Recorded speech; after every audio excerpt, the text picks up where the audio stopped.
As Roman society became slowly aware of this new religion forming in its midst, there was a lot of anxiety about it, and it was fanned by rumors that Christians practiced cannibalism, incest, ate babies baked in loaves of bread. So you get a sense of, the way in which cults are talked about. Well, this is the way that Roman society was in these early years perceiving Christianity. But the backlash against Christianity goes further than simply lurid rumors. When the authorities, especially the Roman authorities, started to look at Christianity, they made two accusations against it. First of all, you're atheists. That may strike us as a strange thing, but they meant you do not worship the gods that all the rest of us do. And so you're atheists. And the second accusation was you hate the human race. Again, sounds very strange to us, but this was an actual accusation because you won't do what the rest of us does. If we, for example, have in our city a celebration of the patron god of our goddess of our city, and everyone is out feasting in the streets and going to the temple, you people won't come out and play with the gods, as it were. That's like somebody not standing up for the national anthem at a baseball game. If that happens too often, you can have a riot. Roman suspicion of Christianity turns to outright hostility with a single disaster, a catastrophe that nearly destroys the eternal city. It was the worst fire Rome ever had. It burns on for 9 or 10 days. And after it's over, people aren't going to believe it was accidental. No one knows how the fire began, but many Romans blame the devastation on their corrupt emperor Nero.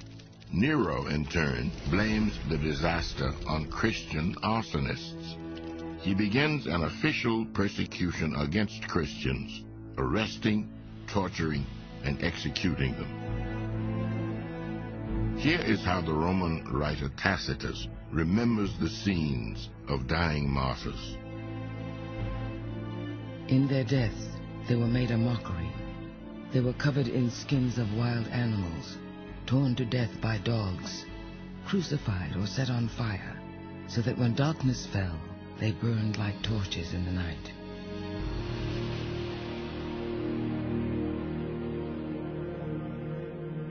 It is one of the darkest periods in Christian history.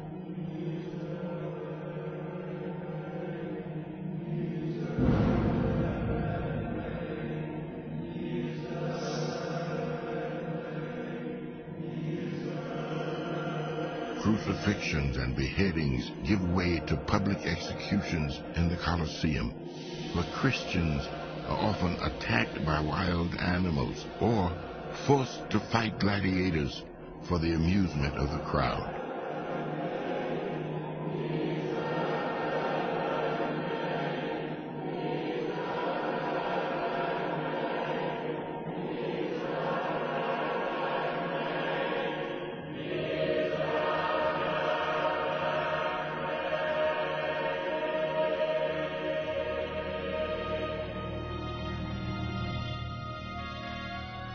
The Roman persecutors attempt to destroy the new faith by eliminating the most important Christians.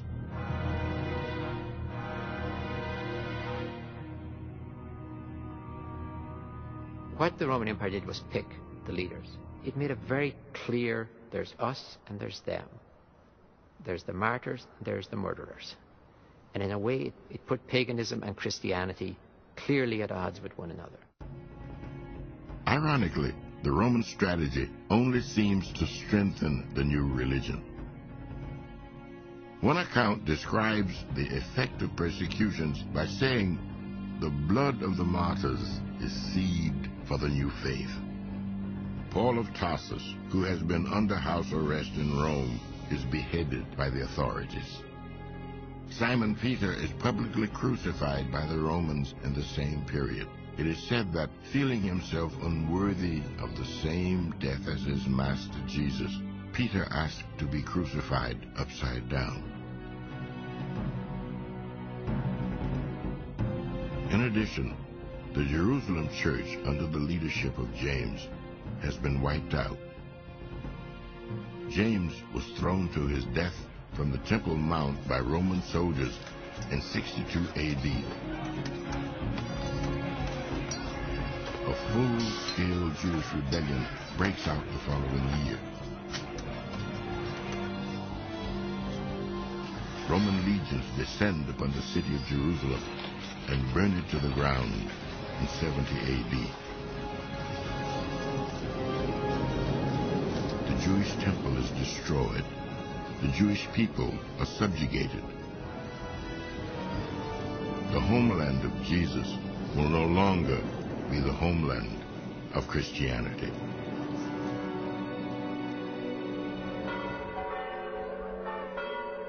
And so it continues for the next 100 years. Christians attempt to spread the word of Jesus, while Romans sporadically persecute and kill them. One tradition has it that Christianity survived this dark period by going underground, literally underground. These are the catacombs, family tombs that snake beneath the street outside the ancient walls of Rome. The catacombs are the site of the first Christian churches in the capital of the empire. Until recently, it was thought that the catacombs were a secret sanctuary for persecuted Christians. Yet modern scholars have discovered that the catacombs were not used only by Christians. In fact, the underground tombs were the traditional place of burial for Roman pagans.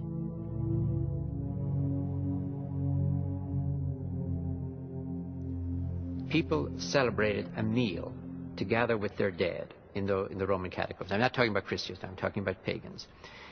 The spirit, as it were, of the person who had died hovered near the place where they were buried.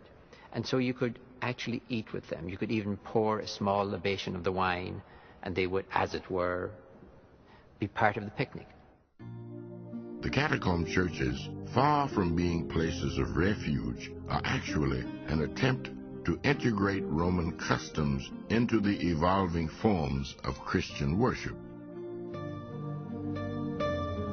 As Christian practices become more Roman in style, the persecutions begin to diminish. The new religion grows. Yet, as the faith evolves and changes, factions within Christianity begin to challenge each other. New forms of worship emerge, each insisting on its own orthodoxy. As the danger of Roman persecution begins to fade, the equally severe danger of factionalism threatens to tear apart the Christian religion.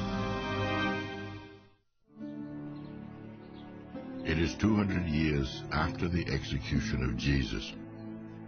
Christianity has expanded to nearly every corner of the Roman Empire. Each region has their own religious customs associated with the Christian faith. Yet all churches share one ritual in common, a communal meal. We sometimes forget when we look at the Eucharist in a Christian church today, which is a sort of a symbolic meal, that the Eucharist in those Christian communities was a real meal. People like myself, who are fairly well fed and who don't think very often about where the next meal is coming from, find it very difficult, I think, to imagine that people seriously thought about heaven as a banquet. Wow, with enough food. Or that the Eucharist is a real meal. God comes to us as food. But it wasn't the theology that came first. It was the food.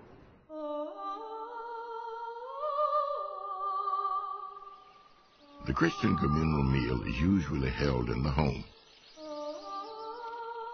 This leads to a power structure in the early church entirely different from the one we have today. For often early Christian churches were led by women. House churches were presided over by the householder, which could be the father of the household or the mother of the household. The household really was considered woman's domain. So in the house churches,